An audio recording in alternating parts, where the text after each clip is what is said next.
From the Memoirs of Veronica Franco. The Lyre of Venice. Secrets behind closed doors. Seeds of longing. Night in Venice wove its threads around the palace in a majestic silence. A silence broken only by the faint lapping of waves against the ancient canal walls beneath my window. That night, the air was thick with the scent of the past and the dampness of walls that had witnessed centuries of secrets, but my senses were drawn to another pulse. A pulse that seeped in from behind closed doors. I crept barefoot, with slow steps as if treading on clouds of imagination, until I reached the half-open door of my mother's room. Candlelight danced with shadows on the walls, painting untold stories, but the scene that unfolded before my eyes was more profound than any legend. I saw two figures melting into a torrent of emotion. The presence was overwhelming, the scene overflowing with the symbolism of human unity. It began with long whispers, breaths mingling in a single rhythm that shattered the stillness of the room. I saw how he enveloped her with his presence, how his touches flowed gently over her, sometimes tenderly, sometimes forcefully, stirring questions within me that I had never known answers to. At that moment, I felt a mysterious spark ignite deep inside me. As if hidden strings within my being began to vibrate in response to those emotions, yearning for an unknown hand to touch my soul. For an experience that would wrest from me this bewilderment that had begun to invade my existence. That harmonious movement did not cease. He contemplated the details of her beauty in eloquent silence, his hands tracing paths of tenderness over her body, causing her to sway like a branch in a fierce wind. Her facial expressions reflected a mixture of ecstasy and serenity, and her fingertips clutched the sheets as if clinging to a fleeting moment. And here, in my hiding place, my conscience responded with a powerful echo. I felt a surge of emotion coursing through my veins, settling in the deepest recesses of my consciousness. It was a strange pulse, an involuntary pull that drew me in, as if every cell in my body was beginning to discover a new language, the language of longing for belonging and union. That was the first time I realized that my soul, despite my young age, possessed thousands of strings crying out for emotional fulfillment. Every glance, every touch exchanged between the bodies before me resonated deep within me, as if an invisible thread of destiny connected me to that unknown world. Then the moment reached its climax, when they merged into a complete embrace, a union that reflected the highest form of human connection. The movement was deliberate, filled with anticipation and ecstasy. In that moment, I felt a sharp tremor run through my limbs, a sharp contraction of my emotions, as if I were experiencing existence for the very first time. My body trembled violently, my knees nearly giving way under the weight of this sudden discovery, and my fingers pressed tightly against my palms, searching for an explanation for this unfamiliar longing. The sight only intensified my thirst for knowledge, and the details I glimpsed, the harmony of their bodies and the echo of their breaths, filled me with a state of rapture. A state that made me realize I had become a lyre, and that the strings of my being had just begun to play the unforgiving melodies of life, with its beauty and its cruelty. The scene grew more intense, and the pace of their encounter quickened, as if the entire palace trembled under the weight of their overwhelming presence. I remained where I was, leaning against the cold wall to temper the intensity of my feelings, but my soul was boiling. They were in a state of complete union, rising together toward the peak of ecstasy. in a harmonious and profound rhythm.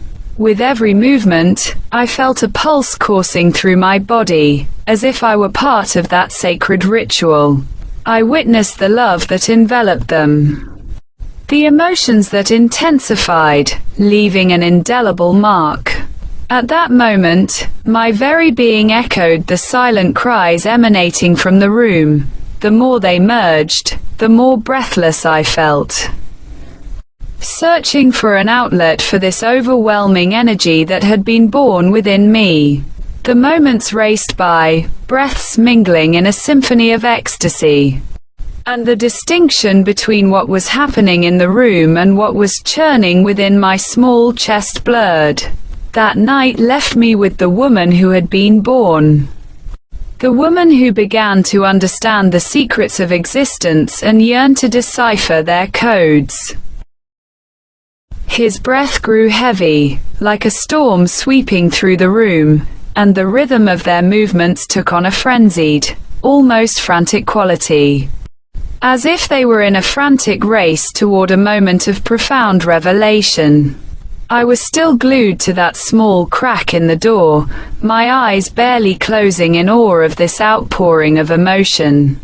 I saw how the sweat on their bodies glistened under the dim candlelight like scattered pearls, and how the closeness of their bodies created a moist echo that reverberated in my head like the ceaseless beat of a mythical drum, announcing the birth of a new feeling.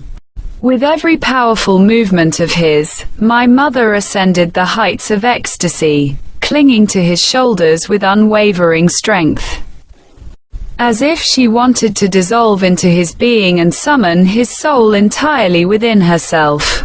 In those moments, I felt my very core clench with intense longing, as if my nerves had transformed into taut strings, waiting for a single note to release their final melody before they shattered.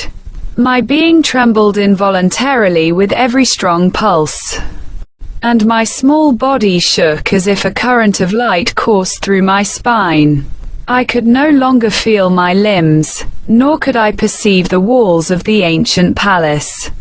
All that existed within me was that merging, that deep plunge into the sea of emotion, and the complete opening of her soul to him. Then the decisive moment drew near. I saw how her back arched like a bow preparing to release the arrow of desire, and how her limbs stiffened in the first moment of ecstasy, while he enveloped her with his full weight and presence. Exhaling a long sigh carried on the wings of overwhelming pleasure, to release all his weariness and longing into her embrace. At that moment, I too felt something erupt within me. A warm current surged through my being, as if a chain had been loosened deep inside me. I tensed, leaning my weary body against the wall, and let out a stifled sigh that was lost in the silence of the corridor, while the clamor of their emotions filled the space. Their movements gradually subsided, and they remained intertwined in an eternal embrace, exhausted by passion. As for me, I let myself slowly slide to the floor, my body still trembling violently, the heat still boiling in my pores. I looked at my hand, which was pressing against my chest, and felt my heart pounding, still not calming down. That night, I was no longer the girl I had been just hours before.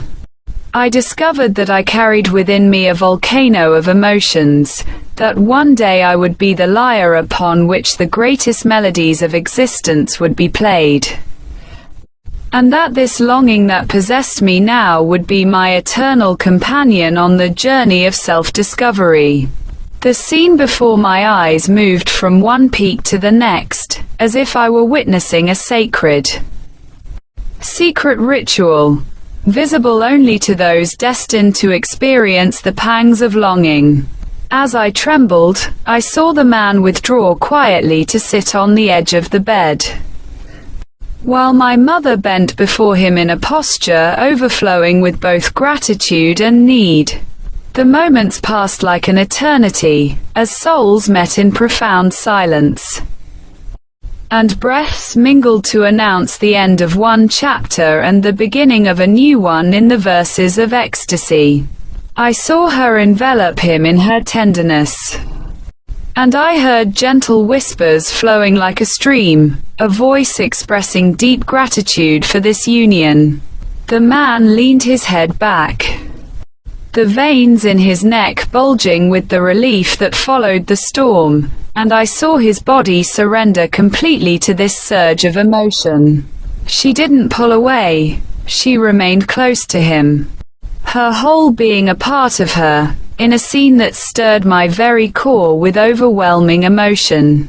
At that moment, I had completely lost control of my feelings. My hands touched my face in awe, and my breath came in ragged gasps of longing. I felt that I, too, needed this embrace, this acceptance, this liberation from the shackles of silence. Then, I witnessed a scene overflowing with tenderness, as he gazed upon her beauty with eyes brimming with admiration, as if discovering hidden treasures within her soul. I saw her tremble with every gentle touch, while I tried to absorb this energy that filled my being with a desire for discovery. Then began the most profound and intimate chapter. They merged once more in a position that reflected a yearning for the ultimate union. There was no hesitation, only a deliberate impulse born of trust and love. The union was profound, powerful, shattering the stillness of the night with its innate beauty. I watched their bodies move, as they entered a state of harmony that broke down all barriers of isolation. At that moment, I felt my soul split. One part of me shared their ecstasy on the bed, while another part remained in my trembling body in the dark corridor. When they reached the climax of their union, and I saw their bodies pulsate with an intensity that reflected the authenticity of the experience, I felt a warmth surge from my depths. An indescribable sensation that some of that energy had been transferred to me. Their pleasure was my inspiration, and their fulfillment fueled my hunger for knowledge. I closed my eyes tightly and sank into my own world, imagining the moment when I would experience this completeness. Until I felt that I had emptied all the distress and longing in my soul on that dark night, when this harp of desire was finally ready to play its own tune on the stage of life. As silence fell over the room after that emotional storm, I remained rooted to the spot behind the crack in the door, my breath ragged and stifled by my hand. The scene before me blurred, revealing my mother lying weakly, her body trembling slowly like a string still vibrating after a long period of playing, her eyes half closed in a state of absent longing. While the man withdrew from her, leaving behind an aura of presence that was slowly receding from her embrace. I heard her voice, a voice I had never known before, a trembling voice. A mixture of heartbreak, serenity, and thirst all at once. She whispered, her voice filled with yearning, more. This longing is unquenchable. My soul demands more. As if everything I've experienced hasn't filled the void within me. I want union. I want it with a force that will make me forget the constraints of existence. Her words were like whips lashing my imagination, confirming that the longing I felt was not strange, but rather a law of nature coursing through the veins of existence. At that moment, I looked at myself. I was immersed in the glow of my discovery, my clothes clinging to my skin from the heat, my hand still probing my depths in a desperate search for an answer. I felt my being still throbbing strongly, as if my nerves were demanding their part in this emotional epic. My whole body trembled. And a long sigh escaped me as I realized that this thirst I saw in my mother's eyes was an inevitable fate, and that there was no escaping the call of life. After the man left, I watched my mother slowly rise, her body, which had been the stage for our union, still bearing the marks of that encounter. And at that moment, my longing transformed into an irrevocable reality. I looked at my reflection in the hallway mirror. I no longer saw the innocent girl. Instead, I saw in my eyes a woman ready for any eventuality. I saw in my gaze a willingness to surrender myself to any experience that possessed the power to quench this existential thirst. The idea of giving ignited within me, not as a profession, but as a space for self-discovery, as the only path through which I could explore the realms of seduction and control the destinies of others. I said to myself, if this is the price, if this is the only way to attain this ecstasy, then I am ready to be everyone's lyre. I will give all my chastity in exchange for living through these fires every night. I will be the mistress of desire, because I want to be at the heart of the storm, where there are no limits to passion, no constraints to longing. I realized then that my life in Venice would be nothing more than a series of dark rooms and bridges I crossed into the worlds of strangers. I no longer fear contact. Rather, I seek it out, awaiting the day I will don my mask and emerge into the world not as anyone's daughter, but as an insatiable lyre of longing, one that will leave all who approach wondering. How can a soul contain such yearning, such a deep longing for union? I stood before the large mirror in my room.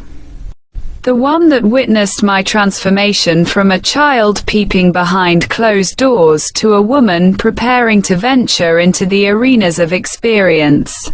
I removed my shirt and remained before my reflection, contemplating what had become my capital on this upcoming journey of thirst.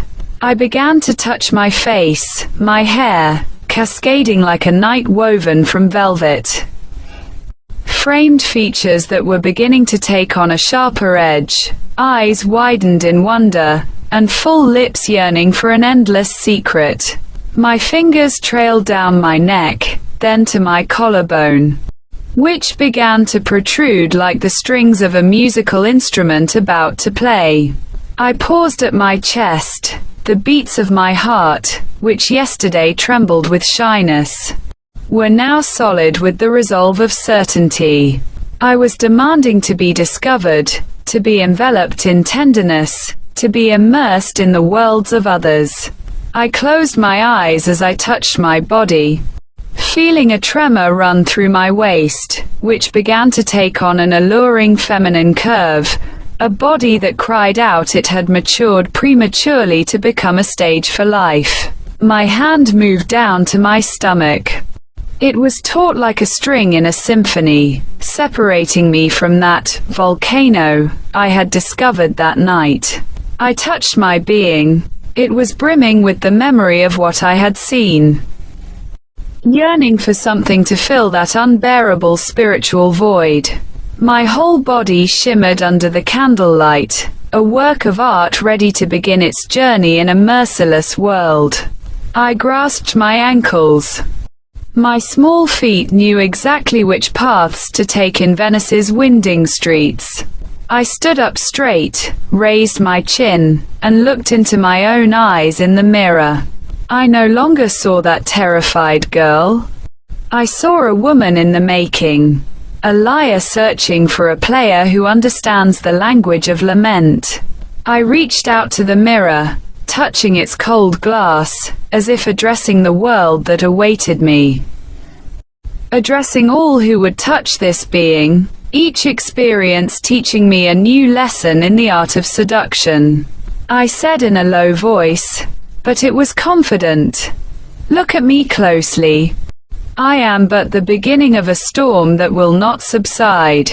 This body of mine, which has just begun to understand the language of longing, will become your last refuge.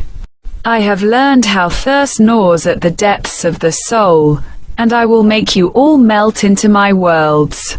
Prepare yourselves, and wait for the rest of my confessions. For what you have seen is but the first step on the path of passion. From the Memoirs of Veronica